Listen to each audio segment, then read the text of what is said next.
دوستانو ځانګړي سلامونه مې د ښایسته تڼیو ولسوالۍ څخه ومنئ.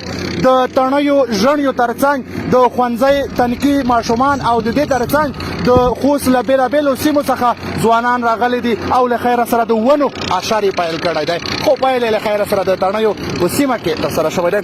ګران محمد الله را سره په خوا کې ودرېدلی، دا سره هم لنډې خبرې لرو. ګران صاحب ونې له خیره سره ځوانان او همداشان تنکي ماشومان ټول راغلي دي او دغه اشر کې په ګډه ګډون کړی. سړی ماشه پروګرام کې هم هرکلی وایي. لومړی خو اشنا صاحب ته ډېر هرکلی دی، ډېره مننه. هرکله روسي ډېره زیاته مننه.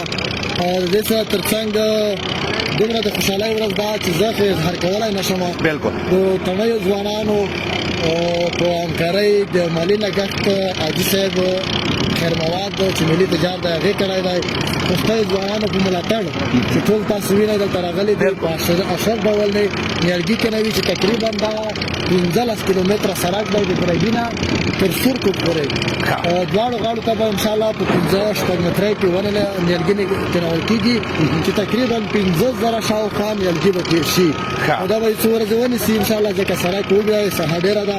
د دې ترڅنګ به د دې ساتنه کېږي چې اوبه به په اونۍ کې ورکول کېږي او 1-2 کسان به ورته ولاړ وي، هغه به د مال نه او د اولادو مشکلاتو نه به دفاع کوي، ساتنه به یې کوي، اوبه به په خپل ټایم ورکوي. انشاءالله تر هغې پورې به پلو چې څو پورې دی هغه په خپله مټ ټاکه شوي نه وي. او بل رښتیا ده ګران صاحب چې وملیدل بل ډېر ښه نیالګي مو په دې پیدا کړي چې هغه چا په خبره چې اوسه نه رسېدلي دي. دا مهمه خبره ده اشنا صاحب، دا کې یوه خبره شته چې دغه مالونه ګرځي که فکر دې وي دغه چې ټیټې لنډې ونې وي هغه بیا دوی خوري. د دې دپاره موږ دا جګې ونې چې د نورو نه قیمت دي لږې بیه لوړه ده، جګې ونې مو پیدا کړې د هغه به بیا کټ کړو داسې چې دې ته بیا مال نه رسېږي. انشاءالله دا نوره به خوندي وي.